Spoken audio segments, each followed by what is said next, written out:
Ninja Silicone mould, and we're going to try and make some little mini cupcakes.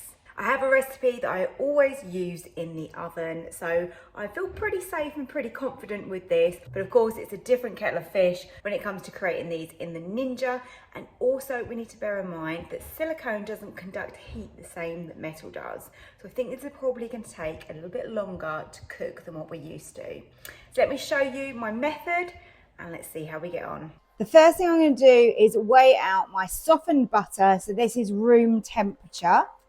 So let's get that in to start. So that's 115 grams of butter. I want the same amount of caster sugar in there. I like to use my food processor here. Just makes light work of it. I'm just going to mix that together and we want to get that combined. Often this is called creaming and you are literally making a nice creamy sugar and butter. So that's creaming together really nicely now. And into there, I just crack in 2 eggs and we simply whisk again. To the cake batter here, we go in with some self-raising flour next. And you know, it's 115 grams again. I'm trying to keep this as simple as possible. Now my batter is fairly yellow in colour, which is only down to the eggs that I've used. That's all. They had a very orange yolk. So don't worry, if yours is paler, it's still fine. That's the only reason. And into here, I'm going to add some chocolate chips. That's my milk chocolate ones that have gone in. These are going to be lovely. And I'm also going to add in some white chocolate ones too. No real quantity to that, just whatever ratio you like. And all you have to do is just mix these in and then we'll be ready to go and bake them. I'm using my Ninja Silicone mould here, which is perfect to make some little mini muffins or cupcakes, whatever you like to call them. So now I've just got to try and get some batter into these.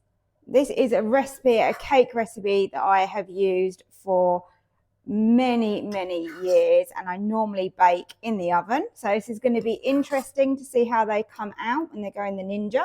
And I thought these would be really nice for my son to take to school tomorrow and to share with some friends. I'm going to put these onto my rack and then I'm going to lower those into the Ninja. I'm going to get these on to bake. Right, so I'm going to bake these on 180. I don't think they're going to take too long, so it's difficult to know with the Ninja because obviously you've got that smaller space. They're in silicone, which I don't normally use. Let's try 15 and then we can check them and see how we get on. They may take longer. They smell really good and they seem really light and fluffy, which is great. I think I'm going to leave those to cool for a little bit and then we'll have a look. So I'm finding that if you push from the bottom of the silicone like this, and then just grab a spoon and you can scoop out those little cakes. So you don't get much left in the bottom, so it's not a massive issue. And just scoop them out. And there you go, little mini chocolate chip muffins. Obviously they look a little bit different to what they normally would because they've been made in the silicone like this, but it works a treat and they fit in the Ninja. I think the majority of what's on the bottom is really just the melted chocolate chips. They look pretty good, don't they? So keeping it real, they aren't the most perfect looking things ever, but I can tell you they taste really good. They're nice and moist. They've got that crisp top, which I've put on the bottom because they just sit much nicer that way. And yeah, you've got that sort of sticky, gooey, chocolatey bottom with those chocolate chips.